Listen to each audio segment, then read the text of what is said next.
مرحبا بكم متتبعي الكرام، سعيد بلقياكم في هذا الموجز الإخباري. وهذا أبرز عنوانه: الساعة الجديدة.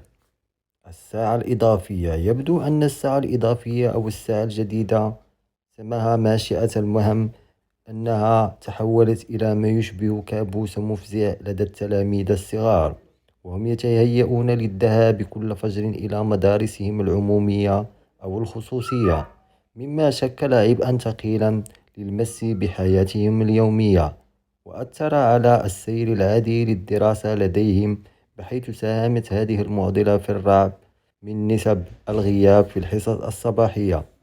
عبارة تحمل في طياتها نبرات التذمر والتحسر وتساؤل كافة المتدخلين في الحقل التربوي للعمل في إيجاد مقاربة شمولية لمعالجة هذه المشكل. ساعة إضافية أحدث تجاذب وجدال ونقاش من قبل العديد من المواطنين بين الرافضين والمدافعين عنها، أو غير مكترثا تماما، ومنهم من يعتبرها عاملا يحدث خلخلة في بعض السلوكات، إلى درجة أن البعض يشكو منها حتى من اضطرابات بيولوجية.